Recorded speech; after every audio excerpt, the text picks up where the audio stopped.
What's up, everybody? It's Jordan, and welcome to the Sports 2 Hines Show. On today's episode, I have a special guest, Jared Barnes from the Jared Barnes Show. How you doing today, Jared? Good, man. How are you? Doing really good. I'm excited to have you on here. And today's episode is going to be a little bit different from most episodes. In most episodes, I may talk about a little bit about wrestling. For the most part, every single video I do is the majority of it is football. But today, I want to do something different. We're going to be talking about some NBA, some recent moves. The trade deadline last week, there's been a couple of big free agent signings. So we'll go ahead and get started here with one trade that happened last week with the trade deadline.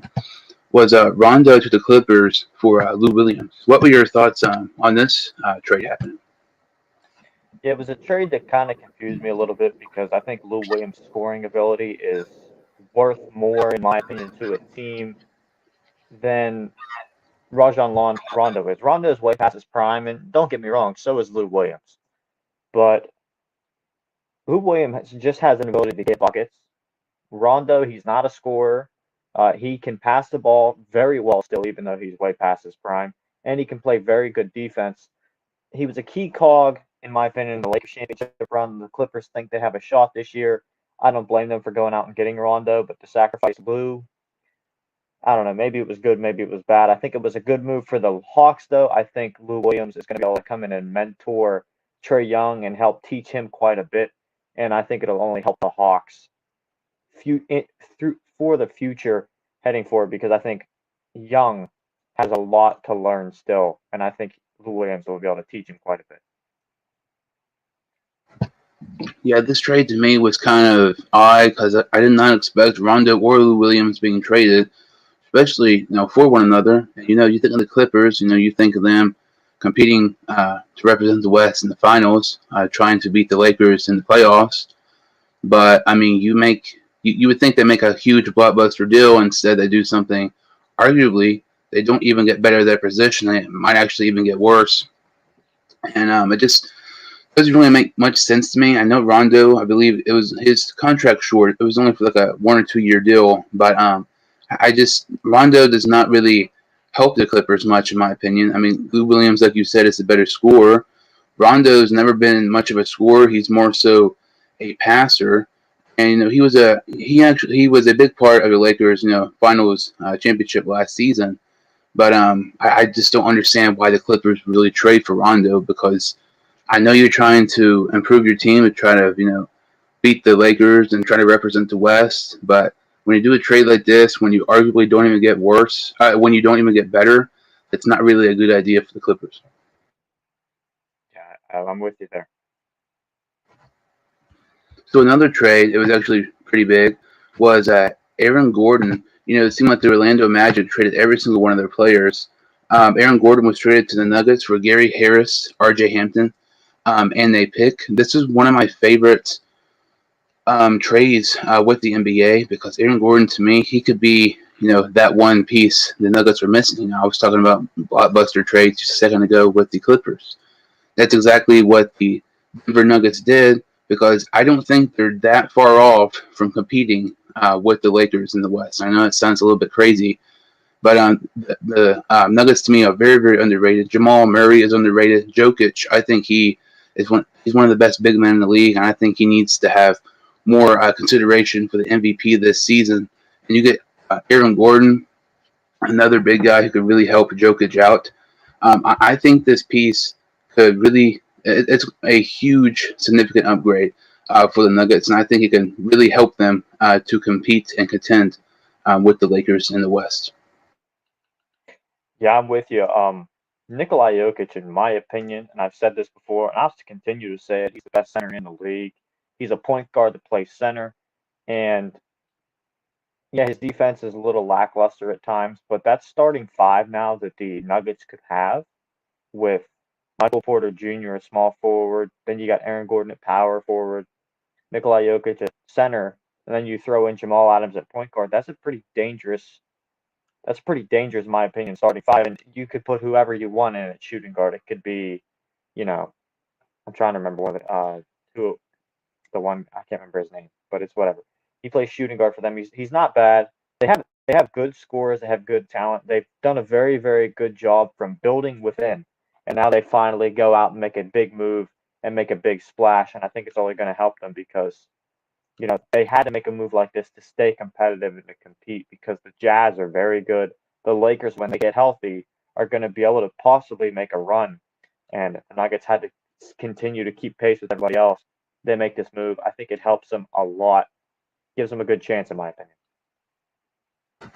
Yeah, and something about the Nuggets. You mentioned some of those players like Gordon, Jokic, Jamal Murray, Michael Porter Jr. All those guys are relatively young.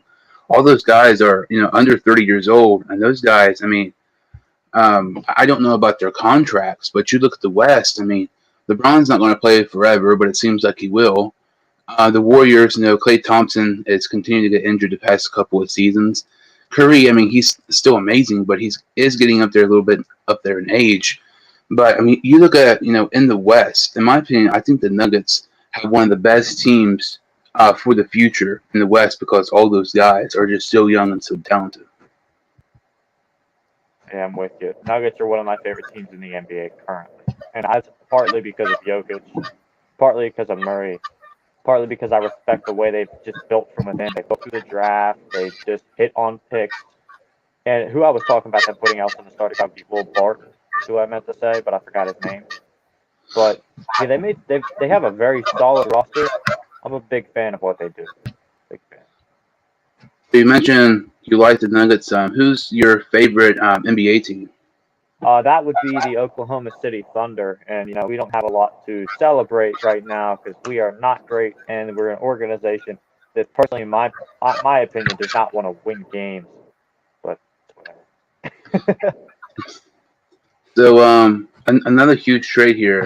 Speaking of teams who can contend for the finals to possibly win it, and who was in it last season, the Miami Heat, they trade for Victor Oladipo.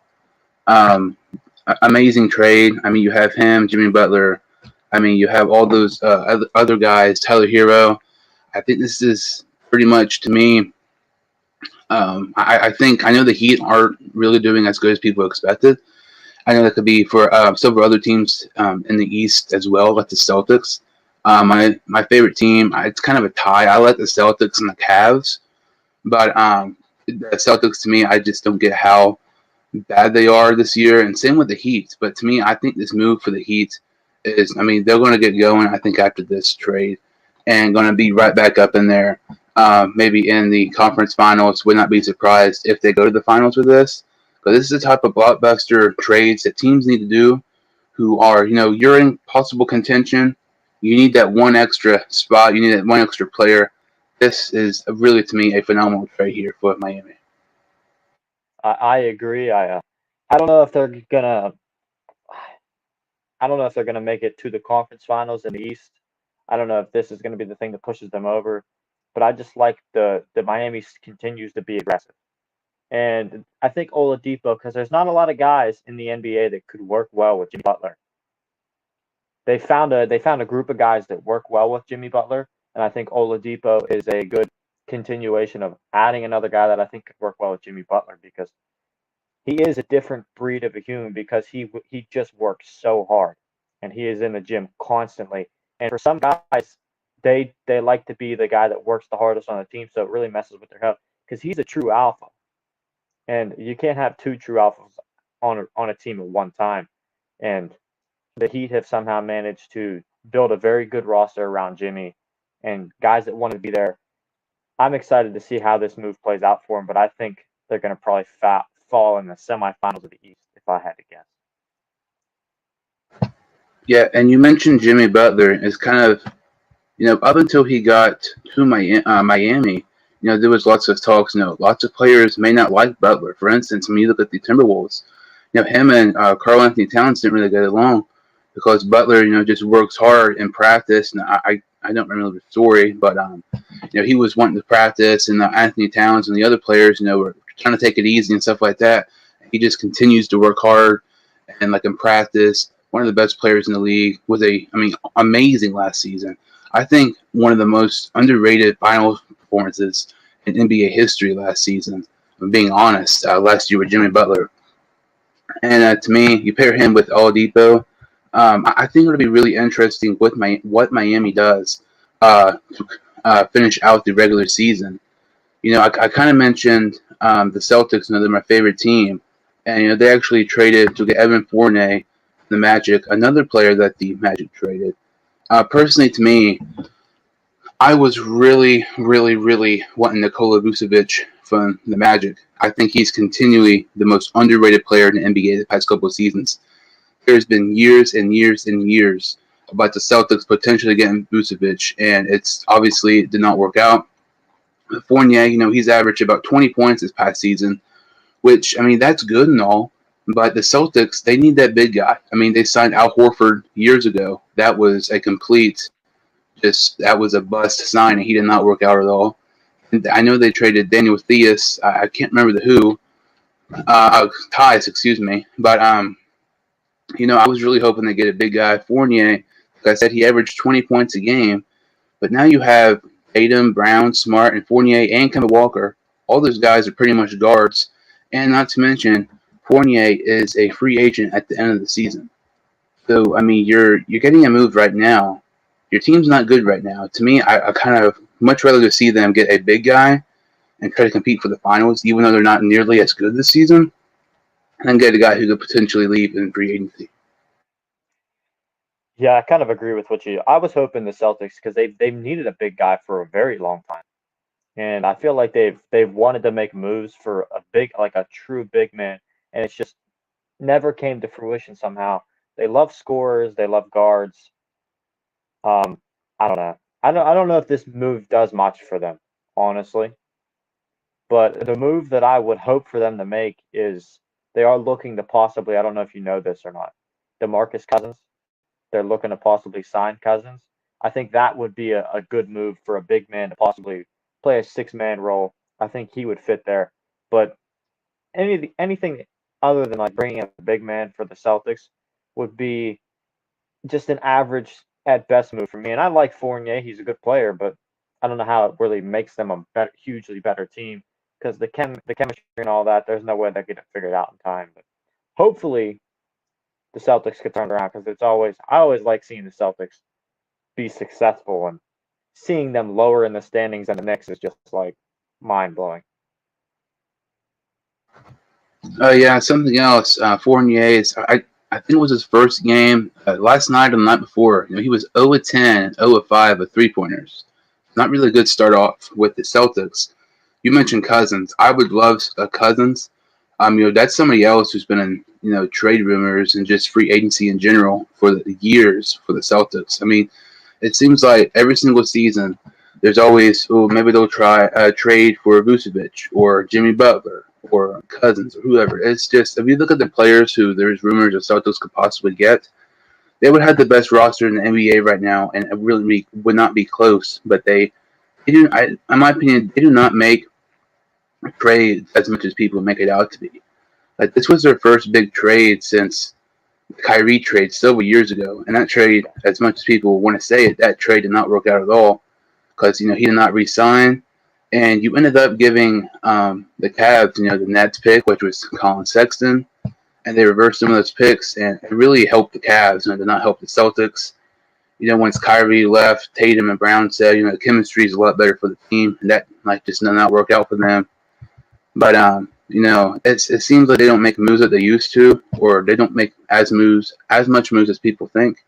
This move to me was interesting, but I much would rather preferred a big guy like Nikola Vucevic. And speaking of Vucevic, another Magic player who was traded, he was traded to the Chicago Bulls. Personally, I do not know a whole lot about the Chicago Bulls, but to me, I think this is one of the best trades considering if you can re-sign him, you have won this trade 100%. He's not a free agent this season, but he is a free agent next year. Vucevic to me is the most. I already said it, but he's the most underrated big guy in the league, 100%. His stats this season are insane. You got him with some other young guys in there. With Kobe White, Lauren. I don't know how you say his last name, but I think they could be really, really good in the future. And a guy like Vucevic to be your big guy for the Bulls. You get Kobe White to start the improve maybe next year or so, the Bulls could be actually pretty fun to watch maybe in a year or so. Yeah, I think this move for the Bulls was solely based not off this year but for the future. This move for them, I think I do remember reading about how it's gonna. I think it was supposed to free up some money. It's gonna possibly help them land a new, like a bigger name in free agency while still also being able to re-sign Zach LaVine, which is going to be huge for them because pairing Zach LaVine with another very good player and having Vucevic, they could be slowly building a very, very good squad up in Chicago. And Chicago is kind of a destination place because it is a big basketball city. So a lot of people would want to play in Chicago. So if they actually turn out to be making good moves and finally starting to turn the corner, they could be drawing some significant free agent looks from people in my mind. And I think the Vucevic move is the first building block in that process. I'm a big fan of what they're doing. I'm a big fan of Vucevic, and I'm just glad to see the Bulls trying to win games and play good basketball again. Yeah, I think that's an amazing trade there for the Bulls. The Magic, I mean, it's one thing to trade a player or so. It's another thing to trade your whole freaking team, Vucevic, Yeah, Fournier, Aaron Gordon. I mean, I vacation in Florida, and at times we go to Magic games because there's no really NBA teams around here. But there's never really a point in going to a game now unless you're seeing a specific team they're playing or a star player for the other team. Because I don't think I can name a single player on the Magic at this point. I mean, they traded for uh, Jeff Teague, but he's already waived. yeah, it's tough. I think they pretty much left Terrence Ross virtually by himself left. Like poor guy. Terrence Ross he's a fun player, but man, it's very tough to be a Magic fan right now if you if you are one. I would not say there's too many Magic fans at this point, but that's kind of about it for the trades. And there was actually a couple of free agent signings. The Cleveland Cavaliers, they ended up waiving Andre Drummond, and to me, like I said, I was a Cavs fan. At the beginning of the season, Drummond played pretty well, but as the season went on, his decline in play, a huge hit. Drummond averages 14 points a game and 13 rebounds. An average, person who just, might not watch Drummond think that's really good. Watch the game. Drummond is one of those players where the stats don't really say anything, and the stats lie a lot. I know people say numbers never lie, but watch some of those games. The stats does not indicate Andre Drummond's play at all. Like I said, 14 points a game and 13 rebounds. He'll get like half those rebounds on shots he missed 2 feet away from the basket. His paint, inside the paint, for a 7 foot guy, you think he would play pretty good and shoot really well. I cannot remember the stat, but it was something absolutely horrific. But I know lots of people think oh, Drummond's going to the Lakers. It's going to be impossible to score against Davis, LeBron, Drummond.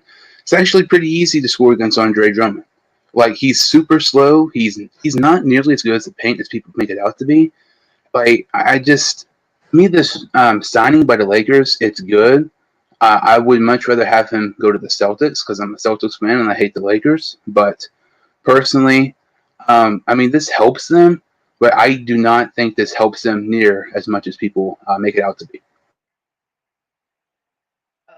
I think it was a good move for them. They have been missing, sadly. You hate to, and I even it's weird saying this, but they've been missing the presence of a true legit big man. Like they had Dwight Howard last year, who was a starter slash coming off the bench. They had JaVale McGee, and they replaced those guys with Marcus Gasol. And Marcus Gasol is just not that physical. Like he's not a physical specimen. He's not like a thrashy, strong, huge big man. Marcus Gasol is kind of he's just kind of there. And they knew that they had to do something else. So they brought in Andre Drummond. And now that Drummond doesn't really have to be like the number one or number two guy, I think you'll see him kind of maybe return to his form a little bit. Like we've kind of seen that already with Blake Griffin. Blake Griffin's kind of coming out of his shell. He's dunking again. He's playing okay. And in the last couple of years in Detroit, it was like this guy just completely dropped off the face of the planet. And I think that's kind of what happened with Drummond in Cleveland. He just didn't want to play. He didn't want to play in Cleveland, so he didn't really care. And I think you're going to see a different, more. You're going to see a happier Andre Drummond. When the player's happy, they're going to play a lot better. Now, does this really help the Lakers a little bit?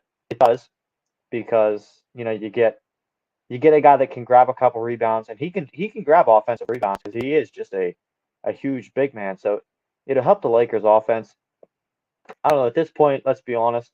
Everybody wants to go to the Lakers or the Nets because those are the two teams that it just seems like are going to be in the finals. And even though it's kind of boring, the NBA is a super team league. It's always been that. It was that before LeBron ever joined Miami, and I will go to the argument with anybody on that one because I've had a lot of people on Twitter not telling me, but just scrolling down through and reading, oh, this is all LeBron's fault. And I think you could go further back and be like, there were super teams long before LeBron ever went to Miami, and you see Drummond joining the Lakers, you're like, oh, this is another try to add on to the super team. It's really not. But I'm excited to see what Drummond does in LA, paired up with Davis, LeBron, and a couple of the guys they got out there right now.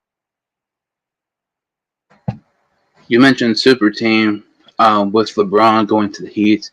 Yeah, you could. I mean, for instance, I mean the Celtics. I mean the super team with Exactly. Ray Allen, Garnett, Rondo, and Pierce. I I've said it, and to this day I still think it. With the Celtics, LeBron never leaves the Cleveland. I know it sounds crazy, but Boston was that one team LeBron couldn't beat with Cleveland. He had to join a super team, or he was never going to win a finals. But the Celtics, weren't nearly as good. I think we're looking at LeBron's. I don't know legacy different, but in a way so because winning all those championships, if he were to win them, Cleveland would be much more much more impressive than opposing going to Miami with Chris Bosh and Wade there. But something that to me is I've already said, and I'm a big Celtics fan. I also like the Cavs, but I do not like the Lakers at all. And people are talking about LaMarcus Aldridge going to the Nets, and that is our the final topic is LaMarcus Aldridge going to the Nets. All this to beat a 36-year-old LeBron James. That to me, that is absolutely ridiculous. And Schroeder. I mean, you said you're a Thunder fan. He is extremely underrated. And the Lakers trade for Schroeder. Up until Schroeder was with the Lakers, nobody really talked about him much. Once he goes to the Lakers, people act like he's a top 10 point guard. Marcus Yeah. Gasol, he's not great, but he's decent. I mean, Rondo last season, I know he's not what he used to be, but he's a Hall of Famer. Dwight Howard's not what he used to be, but last season he was a Hall of Famer. Anthony Davis is a top 5 player in the NBA. I mean, you have LeBron. Montrezl Harrell was very underrated.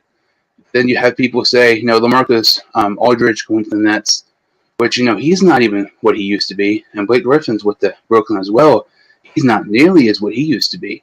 I believe on the Nets' current roster, they have 34 All-Stars. So I think that's correct. People are saying, it takes 34 All-Stars to beat LeBron. Lakers had 33 All-Stars last season, but nobody talked about it because, I mean, it's LeBron's team. But to But me, what was that? no, I was gonna say nobody talks about it because it wasn't KD on the Lakers. People just hate KD, and I understand why people just hate KD because when KD did kind of bring this upon himself, and the only reason that people hate the Nets is strictly because KD. When KD joined the Warriors, it wasn't like he was joining a team that had the potential to be a super team. That was a super team. He just made that super team even stronger. See, then he came to the Nets, and then he built a super team. It wasn't like they were a super team when he arrived. So that was everybody's biggest beef with KD, and I'm a Thunder fan.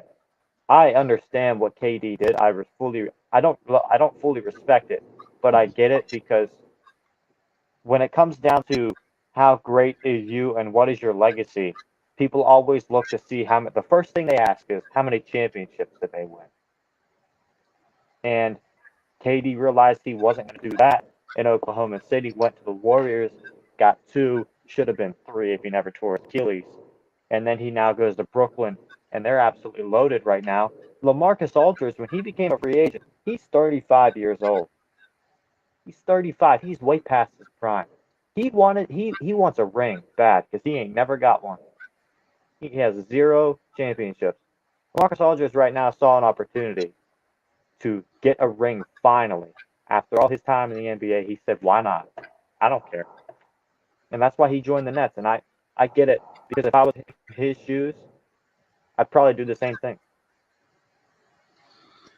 And me, that's something that's not really talked about. LaMarcus Aldridge has a Hall of Fame resume. I believe he's went to 7 All-Star games.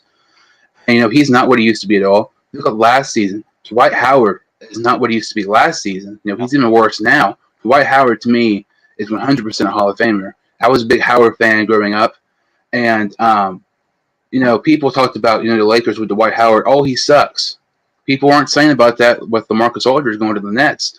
I know LaMarcus Aldridge is having a couple more points per game, but they're very similar when you look at both players who have Hall of Fame resume careers, who are on decline, possibly the last season of their careers. They're just ring chasing at this point.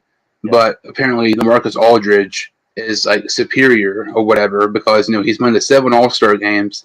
I don't get it. I mean, he's averaging 13 points and 4 rebounds this season.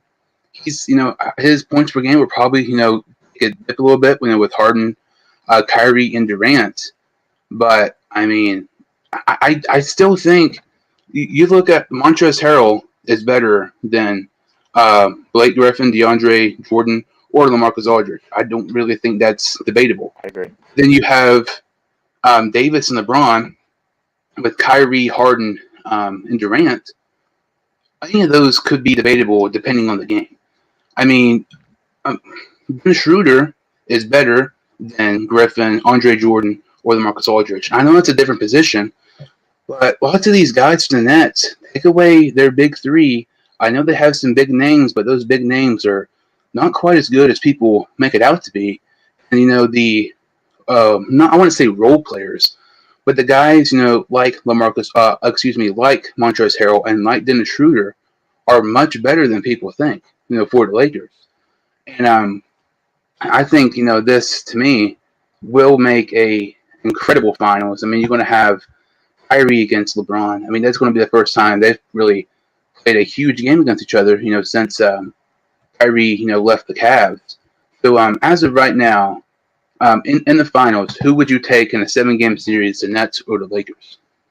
I'll take if the finals ended up being the Nets versus the Lakers in a 7-game series. I don't know how many games it would go to, strictly because I don't know. I don't know how the players are going to perform, but I would have to lean Nets because of their ability to just. They got scores on their team. I mean, KD, Kyrie, Harden, they're all they're the big starting 3, they're the draw. But people do forget that they have Joe Harris, who's an absolutely phenomenal shooter, who is having quietly probably one of the best seasons of his career that he'll ever have. And I think he was going to have that this year regardless of Harden ever showing up. And now he has like no reason. He literally will just stand, catch, and shoot. And he does it phenomenally, almost better than anybody in the league.